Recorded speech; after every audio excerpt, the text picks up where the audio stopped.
No more. Perhaps it would be otherwise had I the courage of my brother.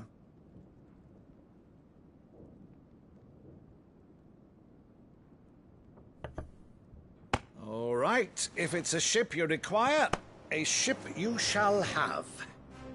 I've a galley in port, but recently relieved of her cargo.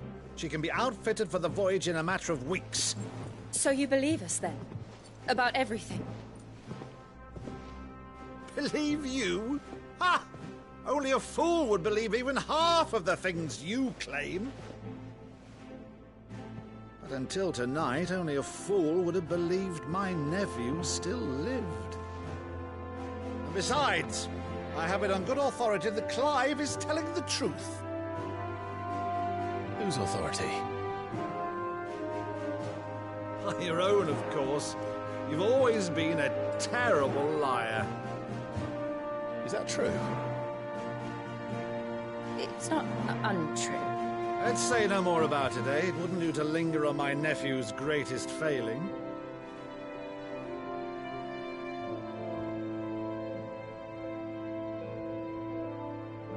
The one thing I cannot believe, though, is all this about you being Sid.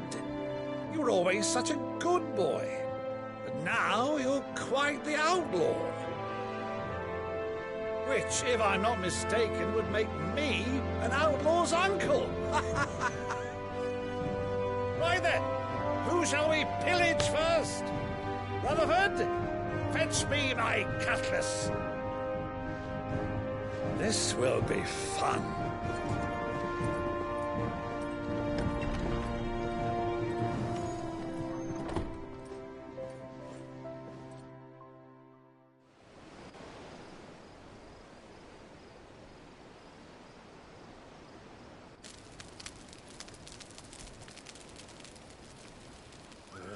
Over there.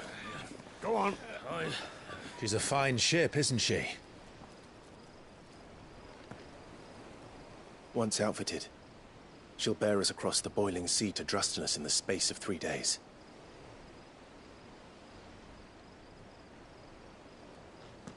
Something on your mind?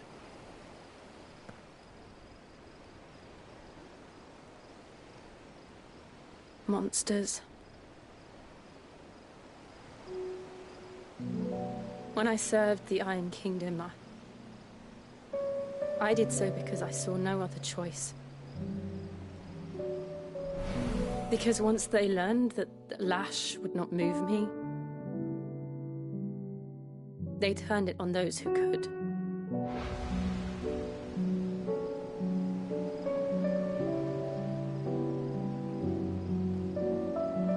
And so I became their puppet.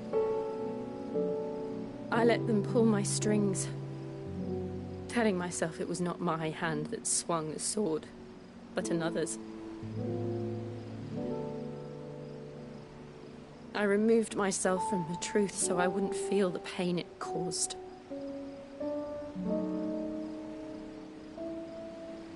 And before I knew it, I no longer felt anything. Anything at all.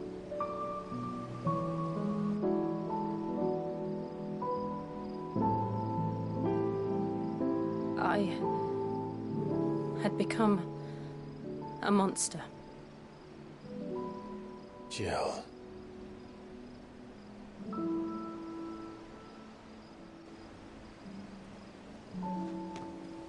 I don't want to be a monster, Clive. Do you understand? I want to choose a different path, a better path. To live on my own terms. But before I can do that, I need to come to terms with my past.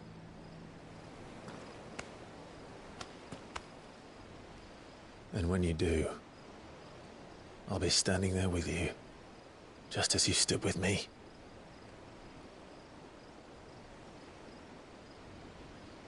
Thank you, Clive. I must atone for my sins. Only then, when it's done, will the monster cease to be Just promise me that you won't die with it.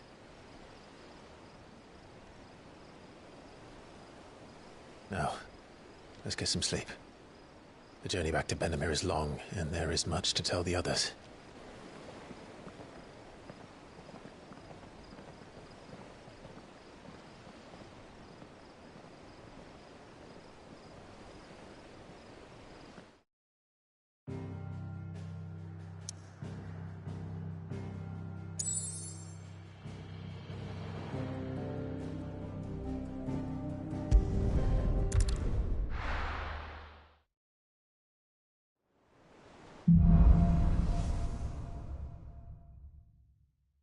Only the Founder knows what awaits us in the Iron Kingdom. But Vivian could probably make an educated guess.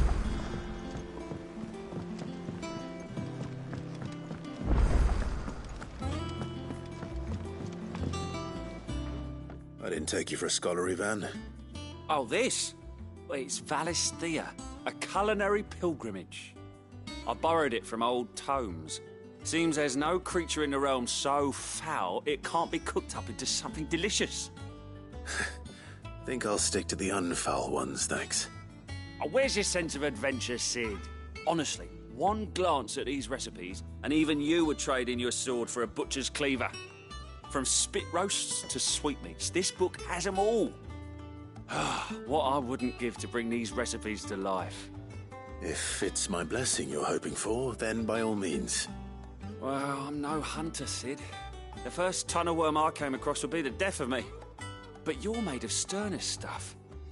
Would you help me resurrect one of these recipes? Something tells me you won't be taking no for an answer. Fine, I'll help. Fantastic! Thank you. So, dare I ask what's on the menu? Chance's Stew.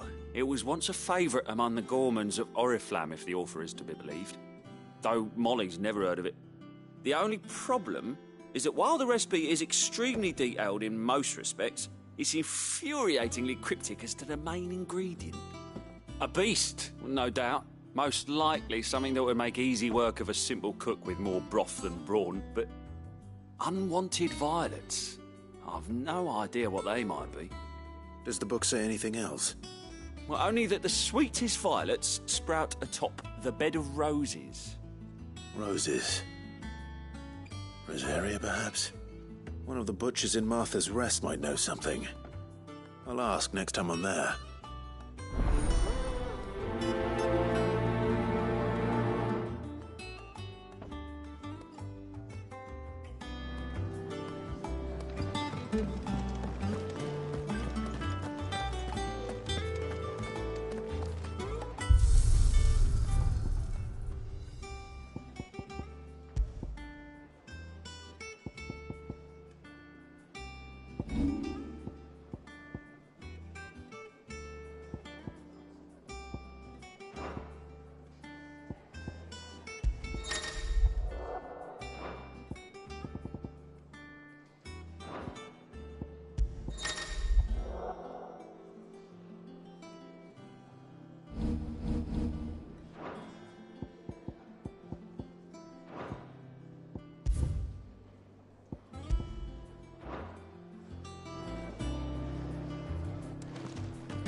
Monster's taken quite a liking to Lady Karen. Clive. What do you want?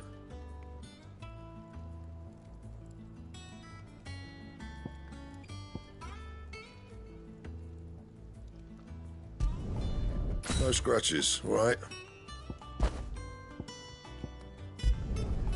Not bad, if I do say so myself.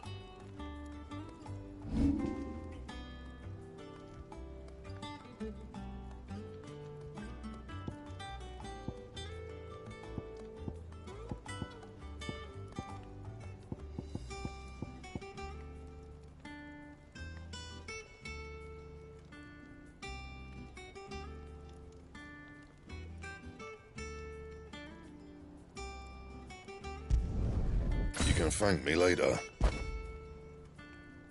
And?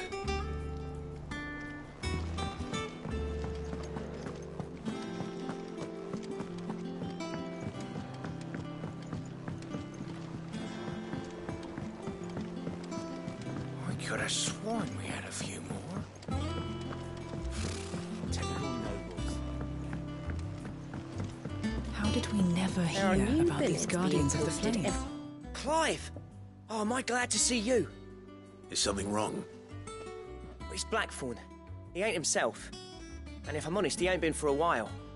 Normally it only takes a couple of drinks to perk him back up, but not this time.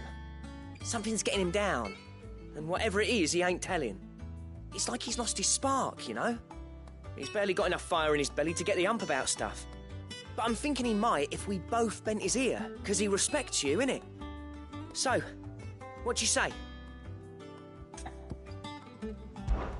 Fine. If you think it will help. I knew you'd understand.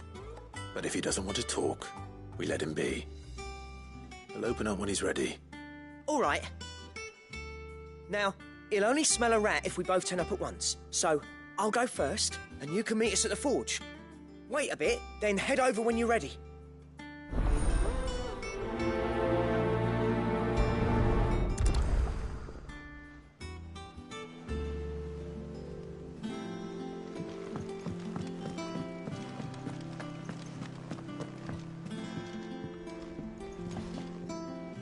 Back again, Lord Rosfield. I'm touched that you should find me such good company. It is not your company, but your counsel that I seek on this occasion. Ever the charmer. What will it be today, then? The Iron Kingdom. I need to know what to expect. You'll soon be setting sail for Drake's Breath, then, I take it. The mother crystal that rises from the boiling sea. There was a time when a true-blooded Rosarian had only to brave the waves to visit it. But then the Ironblood made their move.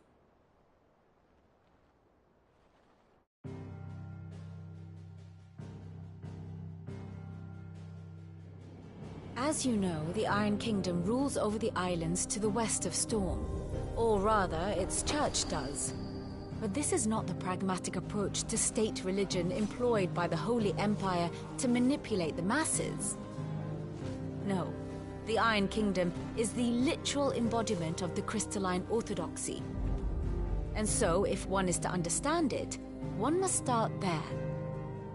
As the name implies, the orthodoxy holds the Mother Crystals sacred, and they do not take kindly to heathens plundering the objects of their worship for the means to fill washtubs and light lamps with frivolous feats of magic. Indeed, the faithful consider ether a sinful thing, a poison no less. And to them, a dominant is an instrument of evil, albeit one they have proven only too happy to turn against their enemies. Some 80 years ago, in Northern Storm, Drake's eye collapsed. Soon after, in pursuit of ether and with the blight at their backs, the Northern Territories descended upon the Grand Duchy of Rosaria. And when the Shields of the Flame marched north to meet them, the Iron Kingdom spied an opportunity. A few short days later, the Crusaders landed on the island of Mount Justanus, home of Drake's Breath, and plucked it from the Duchy's grasp. Rosaria tried to reclaim it, of course, but to no avail. I doubt more than a handful of Duchy men have set foot on its shores in your lifetime. Nor are they like to again, under the Empire's stewardship, meaning the Iron Blood will keep their island. And with it, the foothold they need to march on mainland soil when next they spy an opportunity.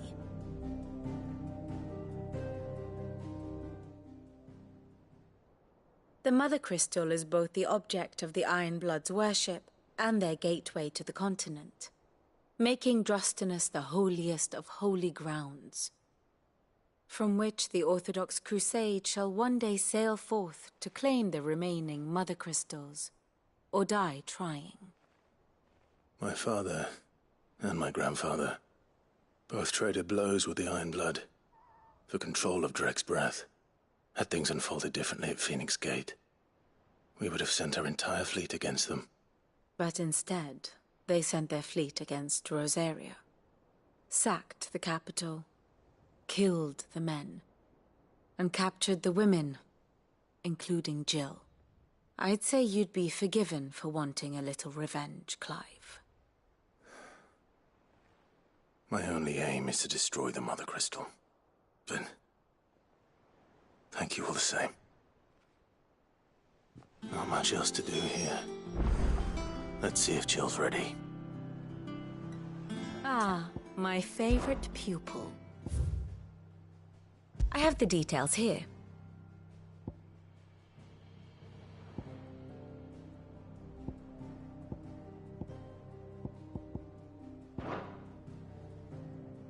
Here you are.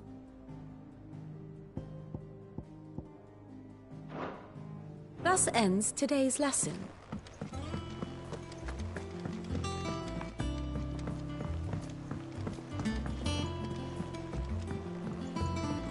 I could have sworn we had a few.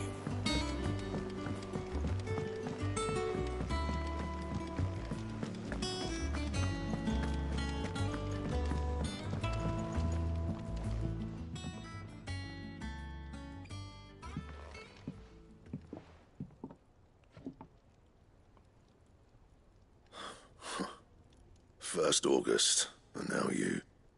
What are you pair up to? What's it got to do with me? August was worried that something had been weighing on your mind. I thought you might want to talk about it. Did you now?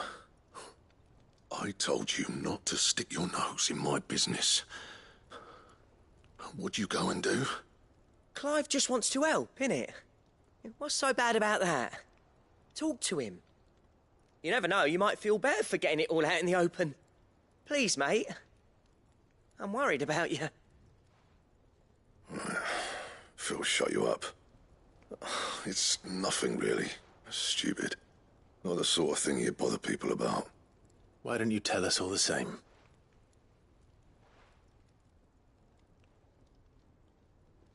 Karen and I have an arrangement. I keep an eye on Goots, and she shows me what the competition's up to. Interesting arms and armor, things like that. Anyway, the other day, she shows me a cuirass she's come by. Masterpiece of level work. Light, supple, and tougher than it had any right to be. Made my stuff look like every clumsy shit. I should have brought the bastard thing there and then just to study it, but I was too proud. Now, every time I reach for my hammer, I'm reminded that I'm not the craftsman I thought I was. There. You happy? You got what you came for. Now piss off. All right. We're going.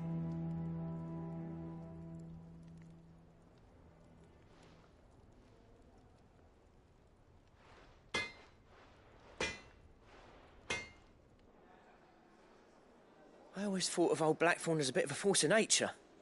Like a storm cloud full of ale. Didn't think anything could rattle him. Least of all a stupid piece of leather. Blackthorn's always taken pride in his craft. Questioning it means questioning himself. Something tells me this is only going to get worse. If he has doubts, it will affect his work, which will only add to his problems. We need to nip this in the bud. I couldn't agree more. He said he should have bought that cuirass. Perhaps we should track it down for him. Assuming you're happy to help, that is. Too bloody right I am. Glad to hear it. First things first, then. We need to speak to Karen.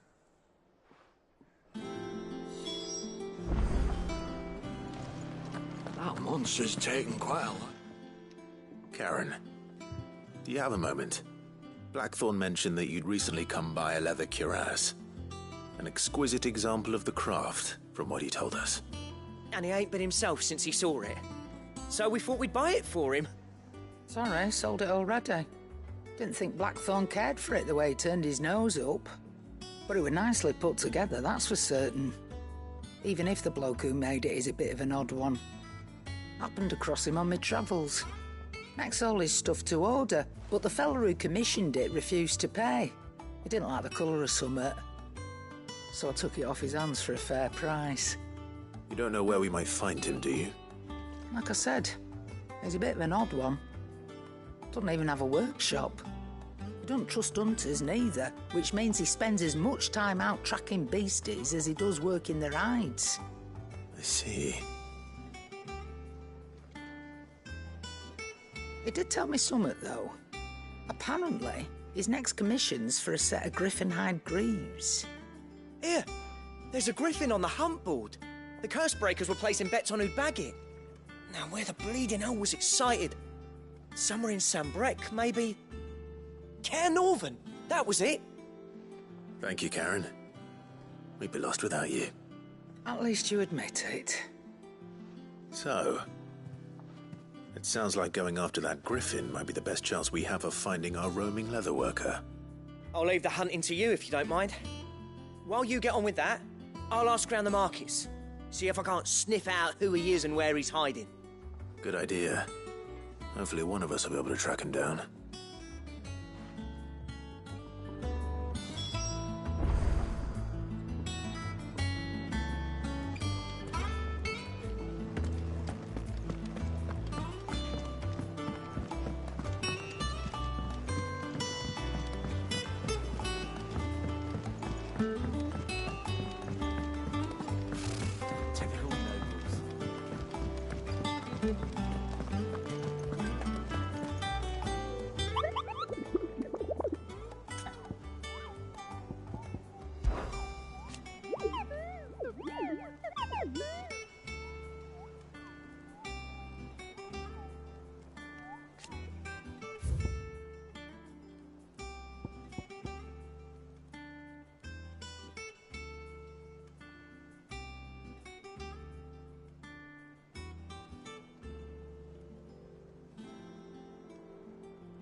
Thank you for sticking with us. Well, Those of us who exactly are leave still our here path through the have to look lounge. after each other. Ah, welcome. Times may be hard, but if you got the gill, I got the goods. What can I do you for? Unwanted violets, if you have them. Though I'd gladly settle for learning what they are if you don't. Why, I haven't heard folk call them that since I was a lad.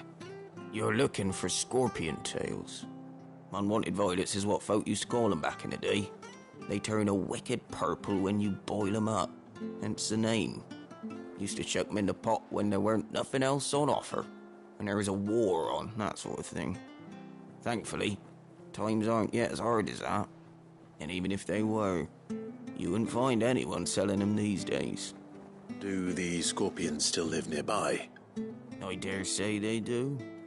3 Reeds would be your best bet, if memory serves. Thank you. You've been most helpful. It'll take ages to tidy all of this stuff up.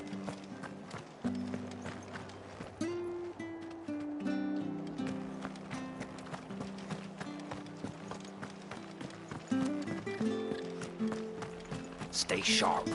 After what the Empire did to Martha, thought I'd be daft to stay. Don't you go causing any trouble now.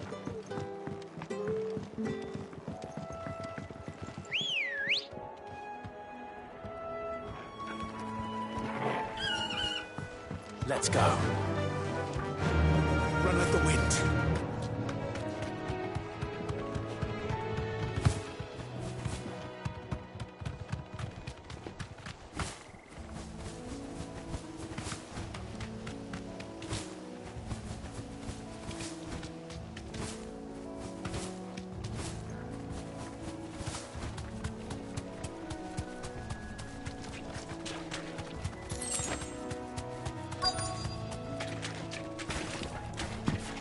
Scorpions. At least I know what I'm up against.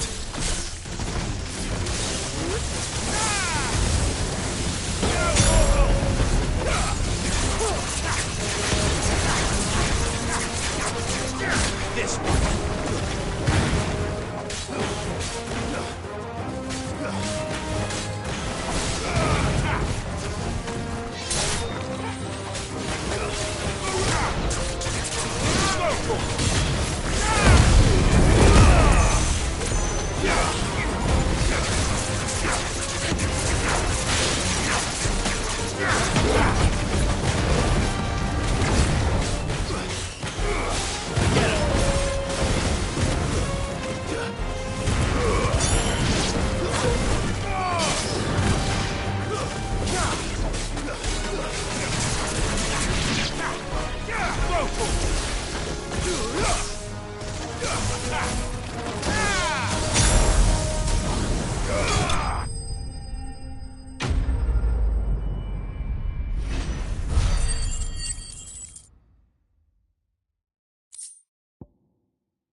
I better get this back to Yvonne before it goes bad.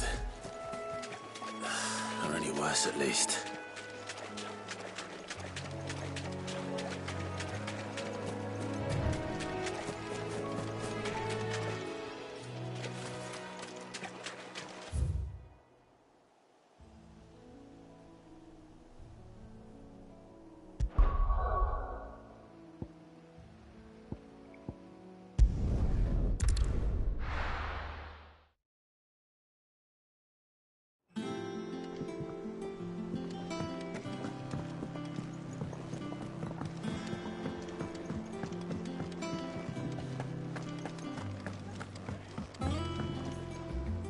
Did you find our mystery ingredient?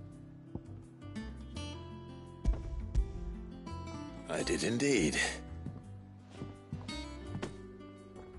Marvellous! Let's see. What am I supposed to do with this? It's poisonous, surely. You wouldn't be wrong. But that's your unwanted violet. Into the pot it goes, I suppose. Wait here. I won't be long.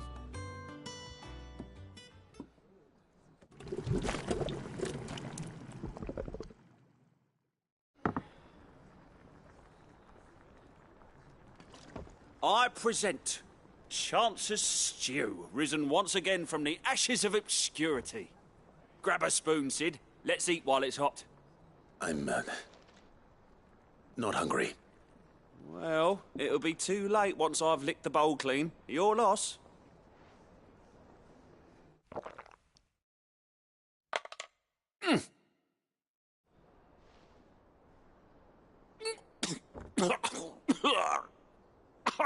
Odin's teeth.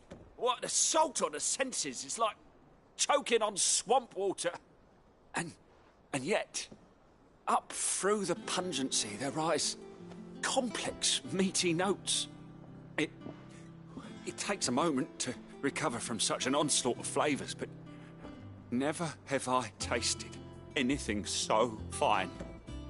Thank you, Sid. Thank you. You're, welcome. I must share this gift. I won't rest until a steaming bowl of Chance's stew sits before everyone in the hideaway. A single mouthful, and Molly will be breeding scorpions of her own. I'm Sure she will.